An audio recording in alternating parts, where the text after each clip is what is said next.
Greetings RC fans, Sharky here and welcome back to Sharky's Garage for an episode of Wrenching on the Bench. And we've not had one of these for a while, but I've got some work to do on two of the rigs. This one we broke a link at the skate park, so I've got some Enduro metal ones to fit to that. I've also got some metal bead locks and some different tyres.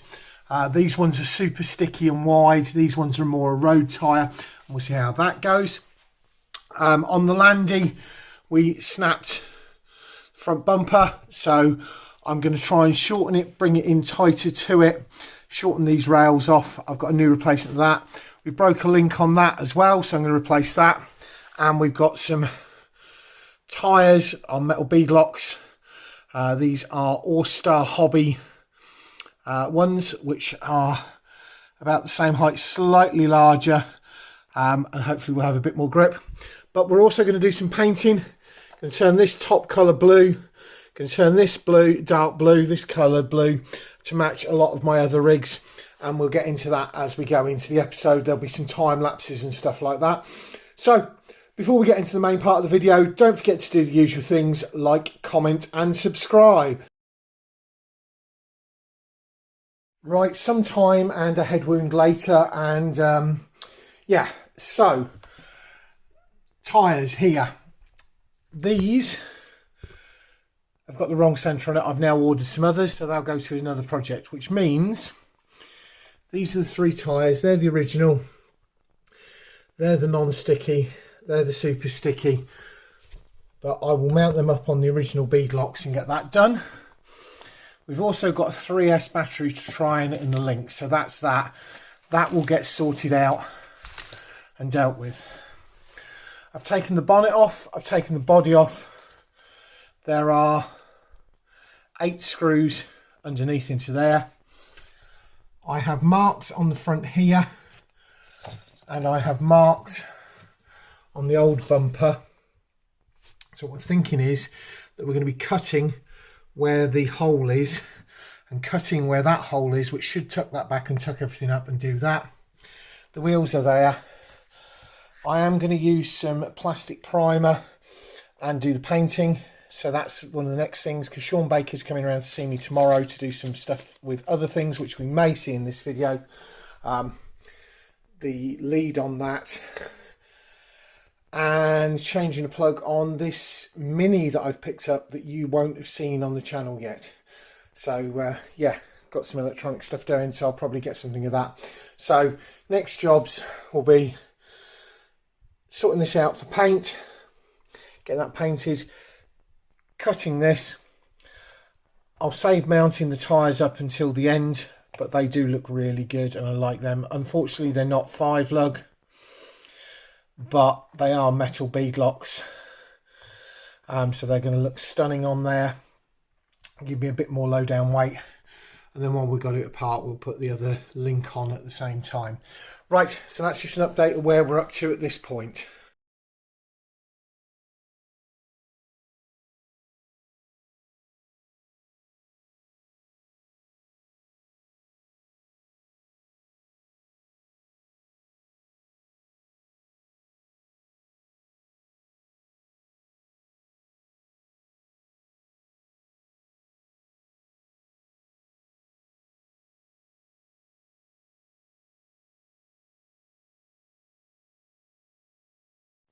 Right, while I'm waiting for the paint to dry, and it does look really good, I've done some work on the front bumper. We've cut the front hole off. We're setting it up to use the front hole in the back hole, so you need to cut the black posts in between.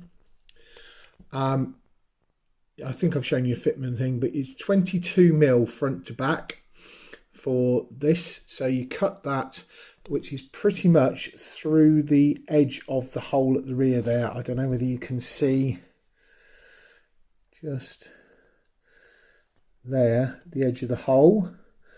So yeah, cut through there, 22mm. That then fits perfectly. I'm now going to fill this front bumper with hot glue, so that it makes it more sturdy, and then I'll get on to dealing with the link replacement at the back there, and then once this is all back together, that will be this done. Oh, it's just laid on. I'll screw that back on at the minute. I did the old bumper, which has got the crack in it, as a test piece to set that up. Scales are here. It's set to grams,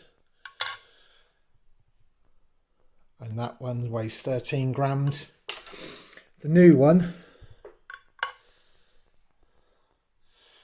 weighs 26 grams, so it's twice as heavy. Got some new hardware to put in there. Got that there. This I used an old with this I used an old technique I learnt from the Nerf hobby, which is wet finger moulding. So basically, you pump it full of hot glue, moisten your finger, rub your finger over it so it doesn't scald your finger, and you can mould it and keep it and push it down and get it to fill in everything and fill the gaps. So that's how I've done that.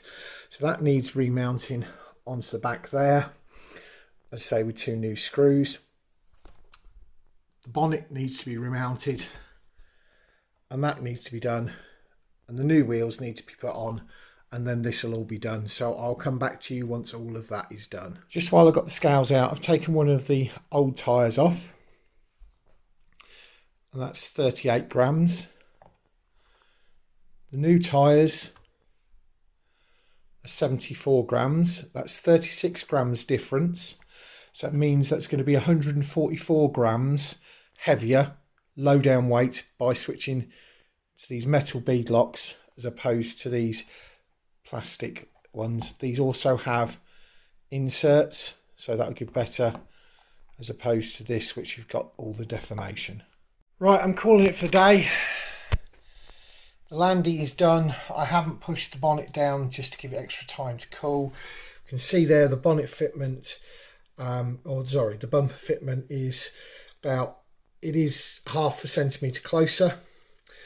The wheels are 6mm bigger than the others, so it's going to give me a better approach angle. I think that looks really good like that. Putting together these links for this thing is an absolute pain in the bottom. I've done the front steering there because this is a one piece, so that's done. These are the spare bits. These are the links to go under there. So that's the next job. I'm going to get on with that tomorrow. And obviously the wheels and tyres are all mounted up for now. I do have some metal bead locks on the way, and then I will probably transfer these tyres onto the metal bead locks once they arrive. So I'll come back to you tomorrow once all of that's done. As a bonus job, the Desert Racer has got its bits and pieces painted. I'll put that back together and give you that. This is going dark blue, and that hump in the middle of there is going dark blue. The Tamiya, this one, is fully up and running because Sean has done the soldering to change the plugs over, and I've got that running on my GT7. So that's coming up in an unboxing video. We'll come back to you tomorrow with this all fully done, and I hope you're finding this interesting. And obviously we should have this Desert Racer body. The other bit, the servo on that, Sean's taken away to rewire that elsewhere. So it's a few days later. Coffee. And it's all done. Yeah. We'll start with the little one. Fortunately, I had this tool. This helps normally to put the little eyelets in the end, because each of the metal ones, I don't know if you can see there, had one of these that needed punching in. This didn't quite work, but I managed to do a combination using the size holes on here and all of that. But very useful tool. I picked one up because of Sean Baker, yeah, useful tool to pick up. Had to use a combination, this to get the external nuts off, this for a lot of the other screw work, this for the little wheel nuts. Here is the broken rod end, which broken link, which interestingly enough, that one broke a link, but it broke the link at the eye. I've just replaced one link on that one, whereas on this one I did a full upgrade. So it's got metal on the front there. That was fairly easy. I did that first. You can see there the thing, and then I've replaced, they've got high clearance links. I've replaced all the links on there. That was a game on, because you pretty much need to disattach everything. You need to take the wheels off. I'm talking about the rear because it's easier to show it in frame. Take the wheels off. You need to take the bottom links off. You need to take this off because it has one screw that goes all the way through with a nut on the other end, and to get it past the spring you need to take it out. Do the bottom links, then do the top links, then put it all back together, but it's all together. So I've done front and rear, which gives me more low down weight. The wheels are switched over onto there, and it took me a couple of attempts at those because I forgot to put the plastic rings in that were inside the others. I have got a metal set of these coming. You will probably see these switched over to the metal ones before I run this next, because that will happen off camera, because there's no point doing a whole video just on changing some bead locks. A lot of people know how to do that. So I'll literally put these tyres over on the metal bead locks from the gun, which again will give me the low down weight.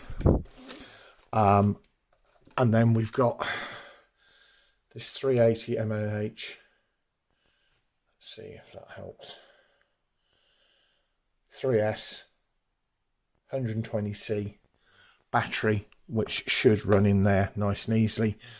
Obviously we've upgraded from these tyres, so we've got a little bit better ground clearance. It also gives us a little bit better approach angle, because the tyres actually extend beyond the bumper, which will make that easier and better for climbing. I'll probably take this down to Kent to run it.